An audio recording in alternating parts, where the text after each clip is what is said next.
Hello learners of all ages, my name is Mr. Montgomery. I teach 4th and 5th grade math, and today we're going to be learning about elapsed time.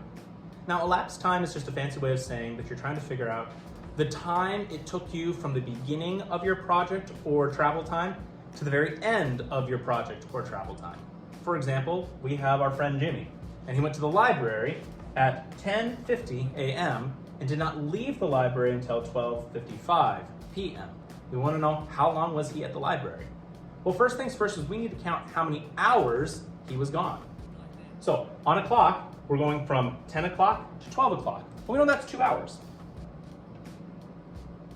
And just to double check, we go from 10:50, 11:50, 12:50. I'm a little bit past 12:50 by how many minutes?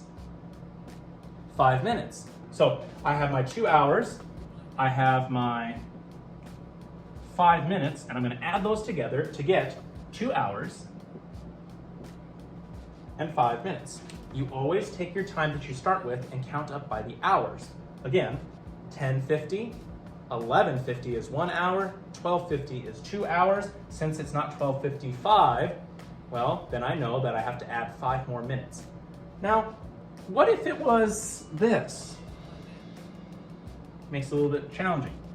What if I change the time to 12:45? Wasn't there quite as long. How would I figure that one out? Well, again, I would start at 10:50, 11:50 is 1 hour, 12:50 is 2 hours, but it's not quite 12:50. So it's not quite 2 hours. I know that I have 1 hour. Well, to go from 10:50 to 11:50, yeah, but it's almost 2 hours. 2 hours would be where the big hand would be at the 10:50. So I have 5 minutes, a little bit long, or a little bit short of 2 hours. So that would be 55 minutes.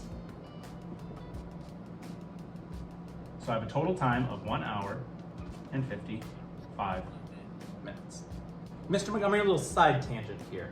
I know a lot of kids nowadays want to use those analog clocks.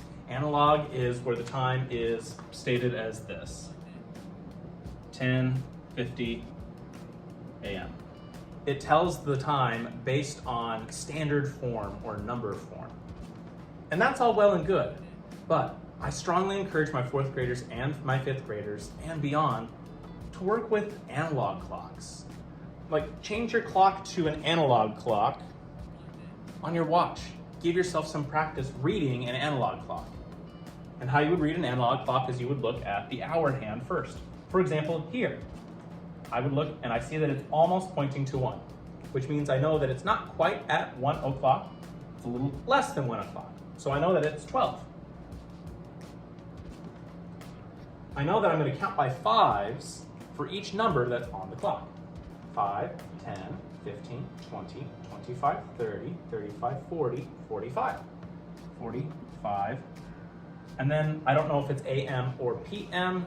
It depends on the day, but I'm assuming since that is AM, PM means past midday. So let's look at an example where it's within the same hour. I'm going to be counting by 5s in order to figure out how many minutes have passed by. So I'm starting at 5:10. 5:10, going 5 more minutes is 5:15, 5:20, 5:25, 5:30, 5:35, 5:40, 5:45. So I have 7 groups of 5. What is 7 times 5? Yeah, 35 minutes have passed between 5:10 and 5:45. Let's look at one more example. And this is kind of an odd time. 9:27 p.m. to 11 p.m. Well, I know that I'm going to have to count my hours first. From 9:27 to 10:27, but I can't go to 11:27 because we have 11 p.m. So I know that I have 1 hour so far. 1 hour. Now, I need to go from 27 all the way up to the o'clock or 0 minutes. Well, I know that 30 minutes is about halfway. So I know this is slightly smaller than 30, and 30 plus 30 equals 60 minutes. So I know that to get there, I need at least 30 minutes. But I need to get this also to 30, so 30 plus 30 can equal an hour. So 27, 28, 29, 30. So instead of 30 minutes, I need 33 minutes. So I have an hour and 33 minutes have passed in my elapsed time. All right, my 5th grade friends, if we take a look at page 243, you will see that we're going to be doing practice problems number 2, 4, and 6. The directions say write the elapsed time. Make sure that you start with the hour and count up from the hour. For example, I'm going to be taking number 6, for example. I'm going to go 6:05 to 7:05 is 1. 8:05 would be 2. 9:05 would be 3, but it's not quite 3 because it's 9 o'clock. So you're going to have to figure out 2 hours is your start. If you have any questions about elapsed time, please let me know when you come to class tomorrow.